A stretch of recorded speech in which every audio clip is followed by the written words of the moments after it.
हो गया। चलिए, तो पावर हम डिफाइन कर चुके हैं अल्टरनेटिंग करंट सर्किट में। डेरिवेशन करना था, तो डेरिवेशन में आपको अभी बताया है कि हम कितना डेरिवेशन करने वाले हैं अल्टरनेटिंग करंट सर्किट के लिए पावर। तो ये करने वाले हैं V R M S into I R M S, R M S मतलब root mean square value into cos five, यही हम लोग डिराइव करने वाले हैं। इस डेरिवेशन के लिए हम लोग पावर एवरेज पावर लेंगे। एवरेज बताया गया क्यों यूज करते हैं, क्योंकि ये इंस्टैन्टेनियस देगा, एवरेज देगा या आरएमएस, ये हर पॉइंट पर फ्लक्चुएट होता है। अल्टरनेटिंग करंट के बारे में पढ़े हैं, इसका हर पॉइंट पर हर टाइम पर मैग्नीट्यूड डिफरेंट होता है। तो किसी दो टाइम इंटरवल के बीच में आप इसका मैग्नीट्यूड कांस्टेंट नहीं कर सकते हैं। तो इसलिए टोटल टाइम या हाफ टाइम जितना भी आपको निकालना रहे आप एवरेज निकालेंगे। तो इसका भी हम लोग एवरेज ही पावर निकालने वाले हैं। किसके लिए? अल्टरनेटिंग करंट सर्किट के लिए। तो देखिए, ये फॉर्मूले का डेरिवेशन कहां से स्टार्ट करेंगे? पिछले क्लास में डेफिनेशन और फॉर्मूला दोनों लिखे थे, याद है? आज डेरिवेशन करेंगे हम लोग। तो ये होगा एवरेज पावर, थोड़ा सा लंबा होगा, ध्यान से सुनिएगा, समझिएगा। डेरिवेशन एग्जाम में नहीं आता है, कम आता है, हम ये नहीं कहेंगे कि नहीं आता, हो सकता आ जाए इसी बार, ठीक है? तो आप थोड़ा सा इसको फॉर्मूले को ध्यान समझिएगा, ठीक है? डेरिवेशन, क्योंकि इसका जो लास्ट वाला फॉर्मूला है वो ज्यादा इंपॉर्टेंट है, क्योंकि इसमें दो तरह का पावर यूज करते हैं, एक रियल पावर एक वर्चुअल पावर होता है। तो देखिएगा, तो ये जो है एवरेज पावर, तो P into D T time के रिस्पेक्ट में, और ये कहा किसके लिए निकाल रहे हैं? तो फॉर कंप्लीट वन साइकिल का टाइम पीरियड कितना होता है? T होता है। अब इसको तोड़ दिया जाता है, P equal to V into I पढ़े हैं, इंटू डी टी, कहां से कहां तक? फ्रॉम 0 टू T, ये T रहा। ये बताइए कि इंटीग्रेशन V को अगर तोड़ना हो तो V not sign omega T maximum value of voltage, और ये I कितना है? तो I not sign omega T, या फेज का डिफरेंस लेना है बालक, या तो आप प्लस फाइव ले लेंगे या तो माइनस फाइव ले लेंगे, कुछ भी लेंगे। तो यहाँ पर प्लस फाइव लेते हैं, ये करंट जो है लीड कर रहा है, और ये कितना है? dt, अपॉन में कितना है? t है। अगले स्टेप में एवरेज पावर बाहर निकालिए, v नॉट को और आई नॉट को, क्यों? मैक्सिमम वैल्यू है, अब इससे ज्यादा ये चेंज होगा ही नहीं, तो इसको इंटीग्रेट करेंगे नहीं, ये बाहर आ जाएगा। दैट इज टाइम पीरियड, क्यों? ये कंप्लीट टाइम है, ये dt नहीं है, आप इसको इंटीग्रेट नहीं करेंगे, ये बाहर आ जाएगा। क्या बच गया? From 0 to T sine omega t into sine omega t plus 5 into D t. अब ये थोड़ा सा देखिए फॉर्मूला, ये आपको देखने में दिख रहा होगा कि साइन ए प्लस बी के फॉर्मूले पर है। साइन ए प्लस बी के फॉर्मूले पे इसको रखेंगे, तो इसका फॉर्मूला होता कितना है? तो ये होता है sine A into cos B plus cos A into sine B. अगर आप मैथ्स ट्रिगो वगैरह पढ़े होंगे तो ये मिला होगा। इसी पर इसको रखेंगे और देखिएगा रखने के बाद क्या चेंज हो रहा है। ये कितना हो जाएगा बालक? Average power equal to V not into I not upon t from 0 to T sine omega t, और यहां से इसको तोड़ने वाले हैं, अलग करने वाले हैं, इसलिए इसको थोड़ा सा अलग कलर में हम लिख रहे हैं। ये कितना होगा? तो सर आपने बोला था साइन ए, तो ए कौन है? Omega t. Cos B, B कौन है? फाइव, कॉस फाइव, बीच में क्या था? प्लस। इसके बाद कॉस ए, यहां पर हो जाएगा कॉस ए मतलब ओमेगा टी, और साइन बी था, यहां साइन फाइव हो जाएगा, ब्रैकेट क्लोज करेंगे, और इसके बाद क्या हो जाएगा हमारा? dt हो जाएगा, dt।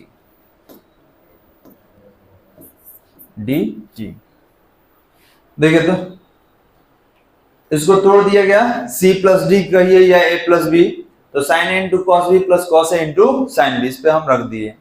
अब क्या करेंगे? इस साइन ओमेगा टी को दोनों से मल्टीप्लाई कराएंगे, इस टर्म से भी बगल वाले से भी। अगले स्टेप में देखिए ये कितना होगा? तो average power equal to V not into I not upon t integration from 0 to t, और मल्टीप्लाई कीजिएगा तो कितना होगा sine square omega t into sine five, sine था कि कॉस था, कॉस था ना जी, कितना है जी, हाँ कॉस फाइव, कॉस फाइव। चलिए प्लस इसके बाद क्या है, तो आप बोलेंगे सर इसके साथ मल्टीप्लाई करना होगा, तो यहां पर मल्टीप्लाई करेंगे तो हो जाएगा sine omega t into cos omega t into sine five, sine five, और बाहर में कौन है डी टी, यही है ना बालक। अब ये बताइए कि साइन स्क्वायर ओमेगा टी का इंटीग्रेशन होता है, सब्स्टिट्यूट करना होगा, तो इसका सब्स्टिट्यूट करने का फॉर्मूला क्या है, तो आप पढ़े होंगे साइन स्क्वायर थीटा का होता है 1 माइनस कॉस 2 थीटा अपॉन 2 होता है।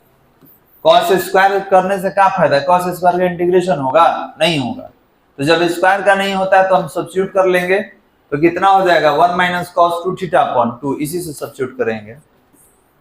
चल तो इसको थोड़ा सा अलग करते हैं, पहले अलग करते हैं इसको दोनों को, dt से अलग करेंगे, तो average power v not into I not upon T, अलग कीजिए, तो इंटीग्रेशन इसको हटा दे रहे हैं फॉर्मूले से, 1 minus cos square, cos square नहीं कॉस है कितना 2 ओमेगा टी अपॉन 2, ये किसके लिए आया, तो देखिए यहां पर साइन स्क्वायर ओमेगा टी के लिए, इनटू कॉस फाइव, और ये dt मल्टीप्लाई होगा, ये रहा dt, कहां से कहां तक, फ्रॉम 0 टू t। देखिए अभी इसका हम इतना ऑपरेट किए हैं, ये dt को मल्टीप्लाई किए हैं, और ये जो साइन स्क्वायर ओमेगा टी था इसको चेंज कर दिए, सब्स्टिट्यूट कर दिए वैल्यू को। अब ये इससे भी मल्टीप्लाई आप कीजिए, तो इंटीग्रेशन फ्रॉम 0 टू t, ये रहा sign omega t into cos omega t into sine five और इंटू डी टी, है ना, इसको ब्रैकेट में से बंद कर लेना होगा। हमको ये बताइए कि इतना लंबा टर्म का, ठीक है, आप कैसे निकालेंगे, ये तो दो टर्म एक ही जैसा दिख रहा है, तो आप इसको थोड़ा सा चेंज कीजिए, कैसे चेंज करेंगे ध्यान देंगे।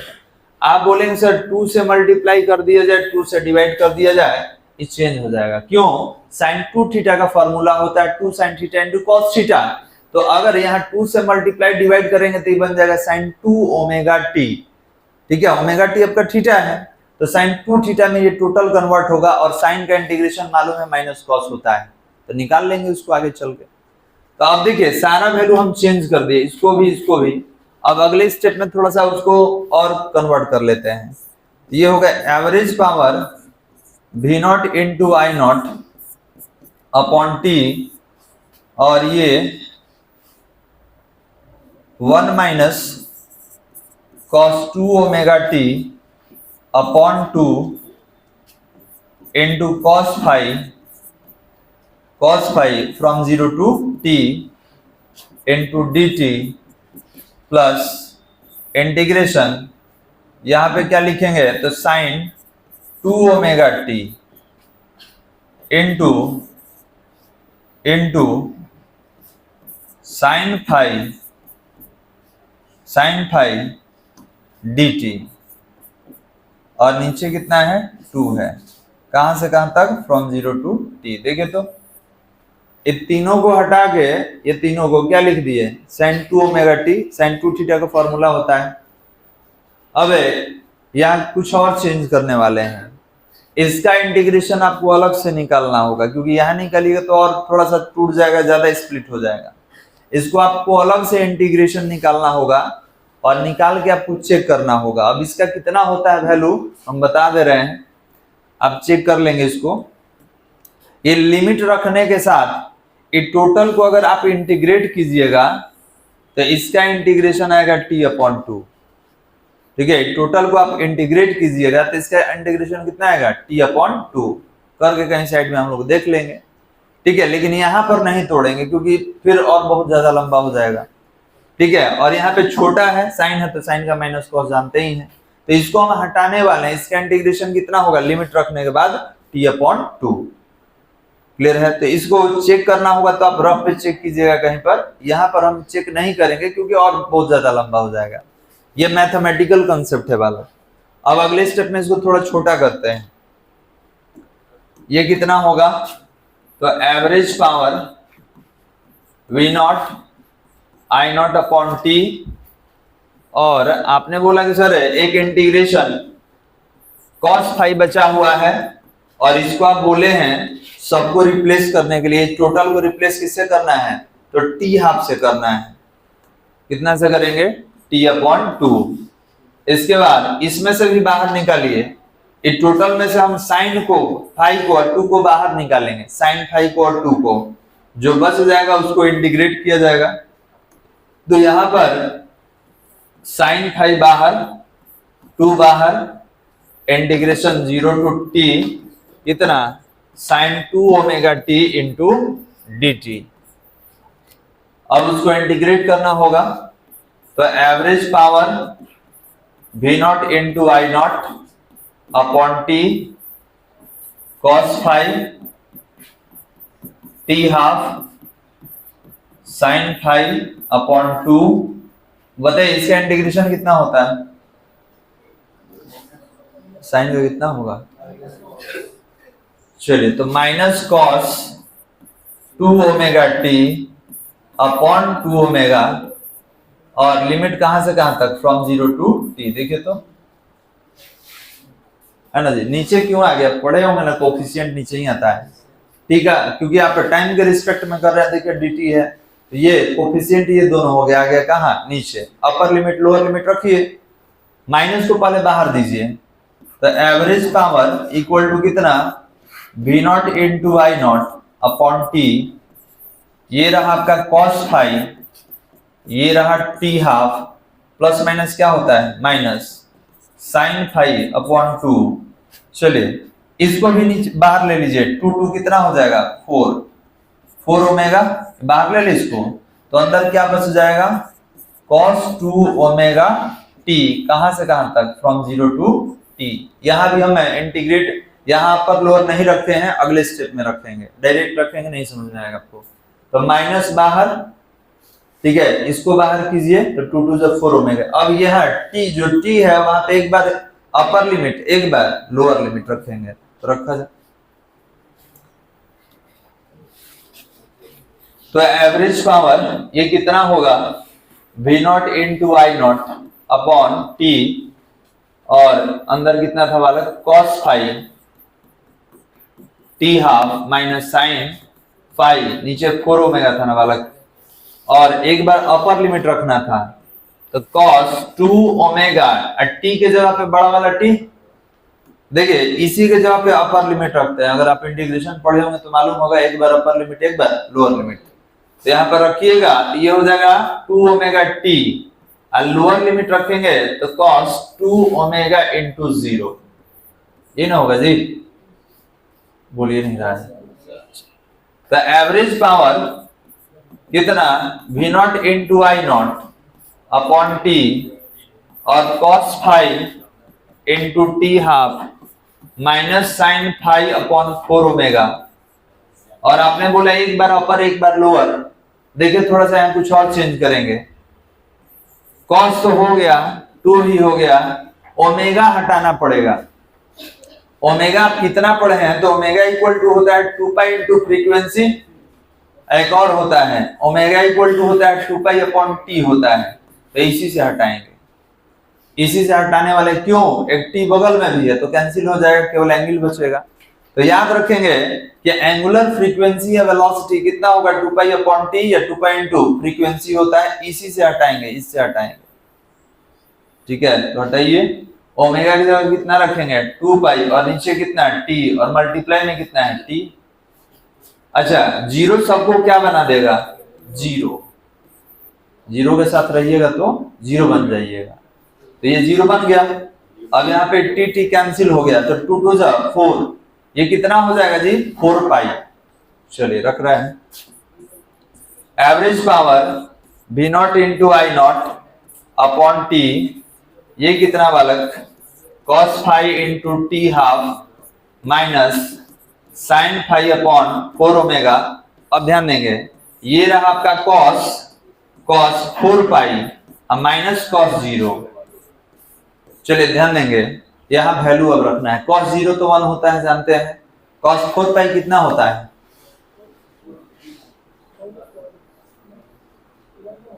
कॉस 4 पाई कॉस 180 माइनस 1, ठीक है। कॉस 0 1, तो याद रखिएगा कि जितना 0 का उतना ही 360 का, उतना ही 720 का, 720 है।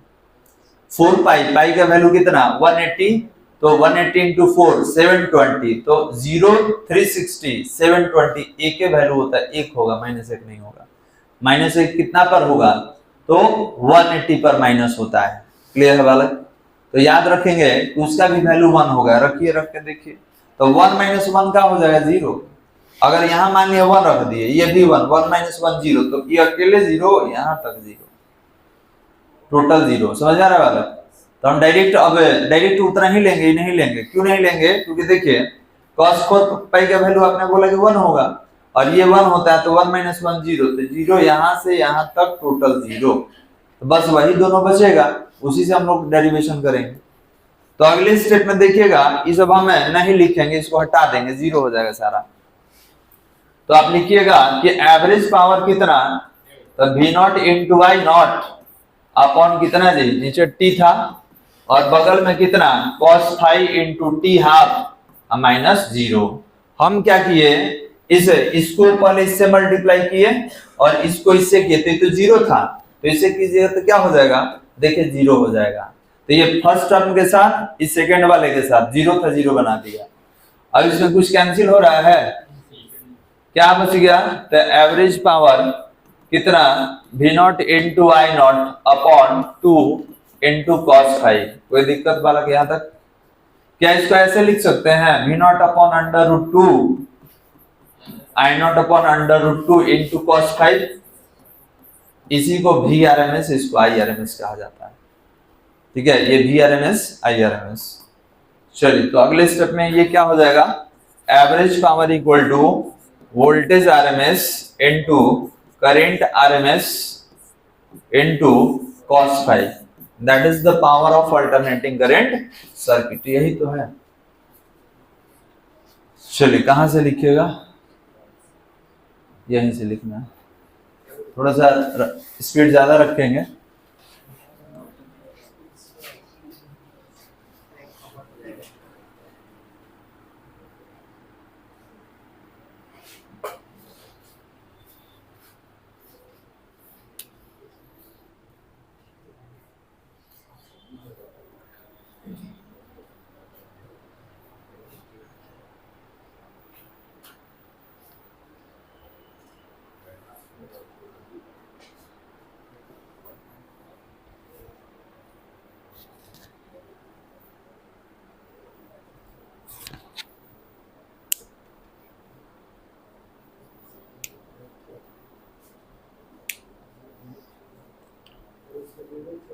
छूट गया है, लिमिट दे देना होगा।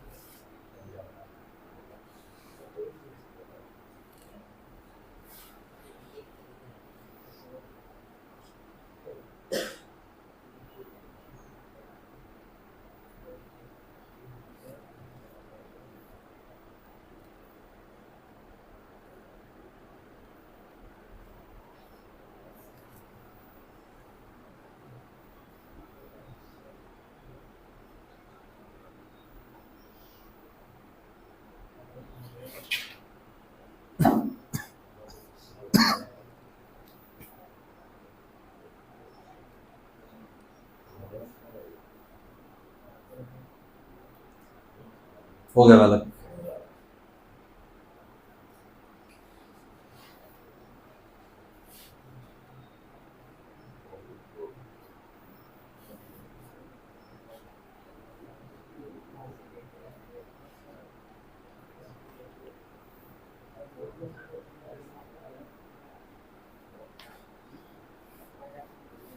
चलिए नेक्स्ट।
हो गए बालक। और इसमें इसको हटाए हैं, थोड़ा सा मेंशन कर लीजिएगा, इसको जो हटाया गया है ना, इसको टी हाफ से हटाया गया है। इसको जो रिप्लेस करेंगे इसका इंटीग्रेशन को टी अपॉन 2 से।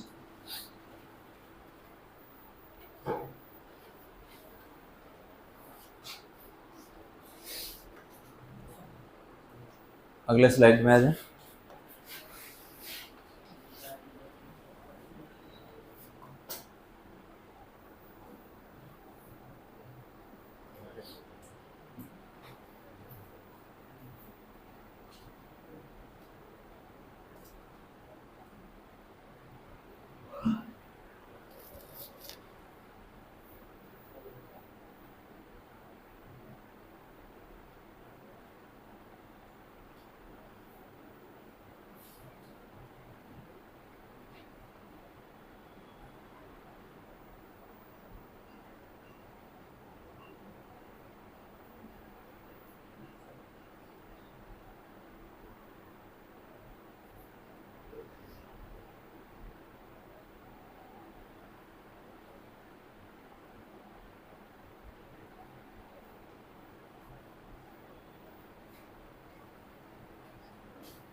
बहुत बात कर रहा है तुम।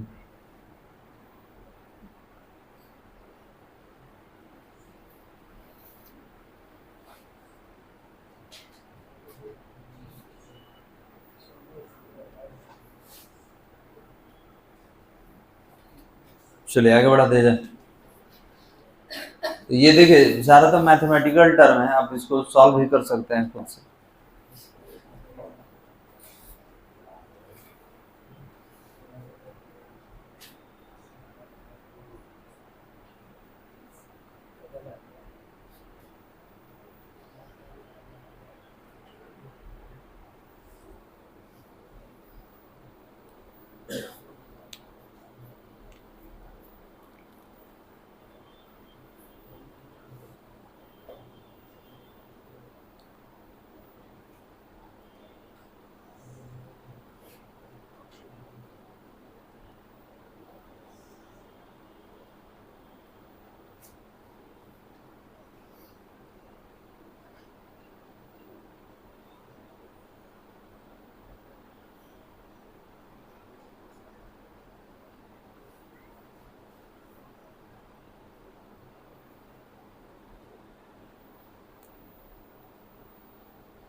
हो गया बालक।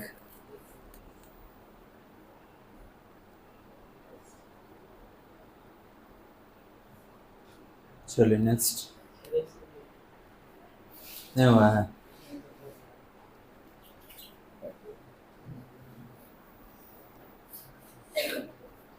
वीडियो से लिख लेना, वीडियो में है ना।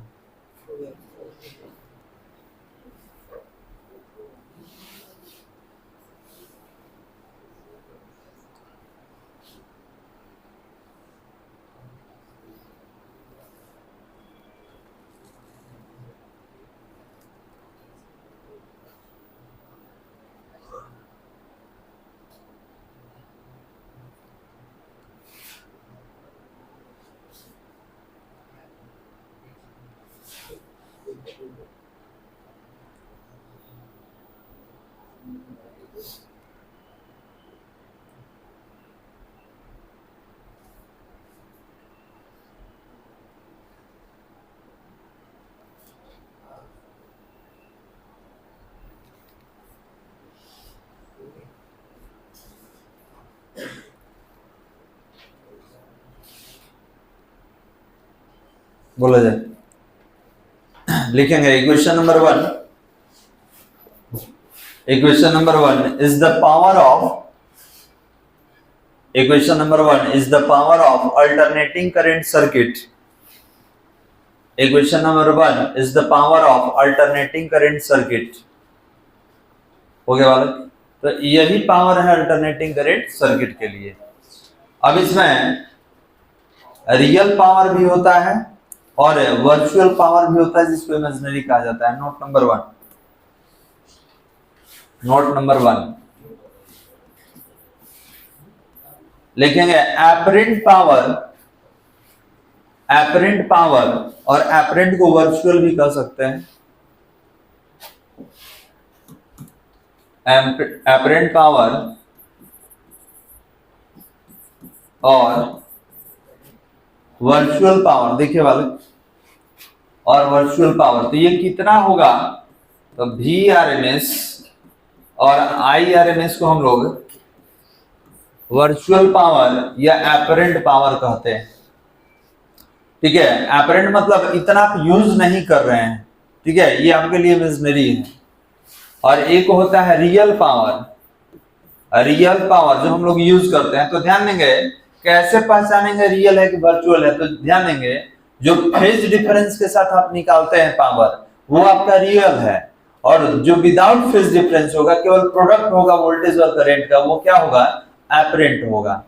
ठीक है, तो रियल पावर मतलब इतना हम यूज करते हैं रियली में, सर्किट में इतना यूज करते हैं। ये कितना होगा, ये होगा VRMS into IRMS into cos phi। ये टोटल है रियल पावर आपका, लिख लीजिए बात। तो दैट इज रियल पावर और वर्चुअल या एपरेंट पावर। तो आपसे पूछा जा सकता है इसके बारे में, ये बताइए रियल पावर वर्चुअल पावर में क्या डिफरेंस है। तो एक लाइन में बोलेंगे कि जितना हम लोग यूज करते हैं, मतलब फेज डिफरेंस के साथ जब पावर निकाला जाता है तो ये रियल होगा, और विदाउट फेज डिफरेंस अगर कैलकुलेट करेंगे तो वर्चुअल होगा।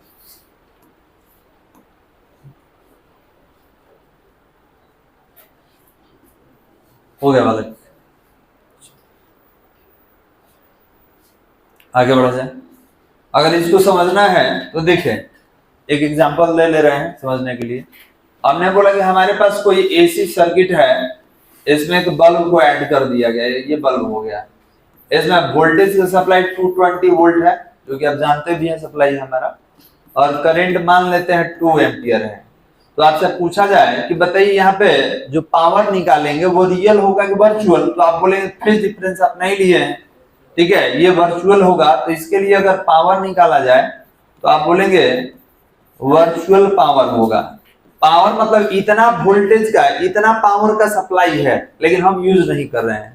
तो कितना है, 220 इंटू 2 कितना हो गया, 440 वाट। कोई दिक्कत वाला। अब हम कितना यूज करेंगे, तो उसके लिए फेज डिफरेंस देखना होगा, सर्किट में कितना का फेज डिफरेंस है। तो अगर मान लेते हैं कि यहाँ पर फेज डिफरेंस कंसीडर कर लीजिए जितना 30, 40, 45, 60, जिसका एंगल का वैल्यू आप जानते हो, तो मान लेते हैं कि 30 ले लिया जाए या आप 45 जितना लेना चाहे ले सकते हैं। और यहाँ पर जो पावर निकालेंगे ये रियल पावर होगा और ये कितना होगा, ये होगा VRMS into IRMS into cos phi. तो P इक्वल टू वोल्टेज आपका 220 है, करेंट 2 है और ये √3/2, तो P इक्वल टू 220 1.732। जो भी होगा सॉल्व कीजिएगा तो देखिएगा कि ये वैल्यू क्या होगा, ये वैल्यू लेस देन 440 होगा। मतलब 440 से क्या होगा, अब जितना रहे 356 रहे 75 जो भी रहे, ये वैल्यू क्या होगा, तो लेस देन 440 होगा। मतलब अगर सर्किट में ठीक है पावर है 440 का, लेकिन हम उतना यूज नहीं कर पाते हैं, हमारा पावर कितना यूज होता है, तो लेस देन जो वर्चुअल आपका पावर है, ठीक है, इससे हम लोग कम ही यूज कर पाते हैं। तो याद रखिएगा कि अगर विदाउट फेज डिफरेंस निकालिएगा पावर तो वर्चुअल होगा, और फेज डिफरेंस के साथ पावर निकालेंगे तो रियल होगा। ठीक है, ये समझने के लिए था, ये आपको लिखना नहीं है। स्पेशल केस हेडिंग देंगे। अच्छा, इसमें एक और बताना था बालक, रुक जाइए, इसमें इसके बारे में थोड़ा समझ लीजिए। इसका नाम है पावर फैक्टर। एग्जाम में पूछा है कि बताइए पावर फैक्टर को कैसे लिखा जाता है, तो cos फाई, इसके नीचे लिखे तो लिखेंगे where cos phi equal to power factor. केवल फाई रहेगा तो फेज डिफरेंस, cos के साथ रहेगा तो पावर फैक्टर हो गया बालक, इसका नाम पावर फैक्टर है। अब यहां से स्पेशल केस क्या लेंगे सुन लीजिए। हम अभी 3 सर्किट का पावर लॉस निकालेंगे कि पावर उसमें लॉस होता है कि नहीं होता है, क्या होता है, किसका किसका, तो R का, L का, C का। क्योंकि पावर निकालने के लिए आपने देखा कि फेज डिफरेंस का होना जरूरी है। तो फेज डिफरेंस हमको मालूम है कि R सर्किट में फेज डिफरेंस 0 होता है, L में π/2 होता है, C में π/2 होता है। तीनों रख के हम चेक करेंगे कि पावर कितना डिसिपेटेड हो रहा है। चलिए स्पेशल केस हेडिंग देंगे। स्पेशल केस डैश दे दीजिए और नीचे लिखेंगे, नीचे लिखा जाए power for different circuit, power for different circuit. तो ये क्या निकाल रहे हैं, पावर लॉस या पावर डिसिपेटेड कहा जाता है। तो देखना ये है कि R में कितना पावर लॉस है, L में कितना है, C में कितना है। ठीक है, तो पावर हम लोग किस टर्म में निकालने वाले हैं, लॉस के टर्म में। तो ये बताइए कि अगर पहले R सर्किट से स्टार्ट करते हैं, लिखेंगे फॉर R सर्किट, तो बताइए R सर्किट के लिए फेज डिफरेंस कितना होता है, पढ़े ना जी, 0 होता है। तो अगर यहां पर पावर डिसिपेटेड निकालेंगे तो कितना होगा, VRMS into IRMS into cos कितना, 0 डिग्री। तो कॉस 0 का वैल्यू 1 होता है। तो आप लिखेंगे जो P होगा ये रह जाएगा VRMS इंटू IRMS। और इसी को क्या कहा जाता है, वर्चुअल पावर।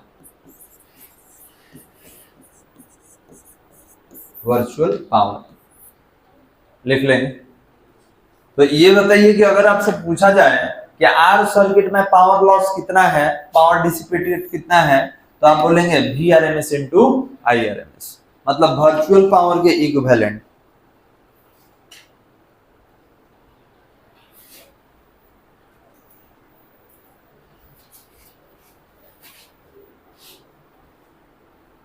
हो गया बालक, लिख लिया। तो ये R सर्किट के लिए हो गया। एक और निकाल दे रहे हैं, फॉर L सर्किट। तो बताइए L सर्किट में फेज डिफरेंस कितना होता है, π/2 होता है। VRMS IRMS cos phi, phi का वैल्यू पाई बाई 2, cos है 90 कितना होता है 0, तो पावर लॉस कितना हो गया 0। तो याद रखेंगे there is no power loss in the L circuit, C का अलग निकालेंगे, तो एल सर्किट में कोई पावर लॉस नहीं होता है। थर्ड में यहां भी निकाल लेंगे कि फॉर सी सर्किट इसका भी फेज डिफरेंस कितना होता है पाई बाई 2 होता है, और इसके लिए भी अगर निकाला जाए तो VRMS into IRMS into cos कितना पाई बाई 2, cos 90 सबको क्या बना देगा 0। तो याद रखेंगे कि 3 सर्किट का अगर बात किया जाए RLC का, तो केवल R में ही पावर डिसिपेटेड होता है, R में ही पावर लॉस होता है। क्यों? आप उसमें रेजिस्टर लगा के रखते हैं, लेकिन ये क्या करेगा पावर लॉस 0 होता है, इसमें पावर लॉस होता ही नहीं है। क्यों नहीं होता है? क्योंकि इंडक्टर जो होता है, समझिएगा, इंडक्टर जो होता है अपने अंदर एनर्जी स्टोर कर लेता है कितना, हाफ LI0 स्क्वायर का, और कैपेसिटर भी अपने अंदर, कैपेसिटर इस तरीके से होता है, तो कैपेसिटर भी अपने अंदर एनर्जी स्टोर रखता है कितना, तो हाफ CV स्क्वायर या Q square upon 2C energy को स्टोर कर लेता है। ये रिलीज नहीं करता है, सिस्टम को लॉस नहीं करता है, ठीक है। लॉस कौन करेगा? R वाला लॉस कर देता है। आई क्या करेगा? सर्किट में एनर्जी को स्टोर कर लेगा। चलिए दोनों लिख लीजिए, तो हो गया दोनों, लिखेंगे hence we can say, paragraph change करके, hence we can say no power loss, hence we can say no power loss in the L circuit, or C circuit, in the L circuit और C circuit, मतलब L circuit में और C circuit में power loss नहीं होता है।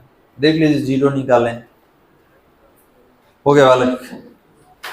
अब यहां से आगे हमको पढ़ना है वाटलेस करंट और वाटफुल करंट, ठीक है। आता है, बहुत बार पूछा गया एग्जाम में, शॉर्ट टाइप क्वेश्चन में रहेगा बालक, ये जब भी रहेगा तो शॉर्ट टाइप में रहेगा, और आपसे पूछा जाएगा what is waterless current, waterless current क्या है और कैसे इसको लिखा जाता है। तो अगले क्लास में बात करते हैं इसको।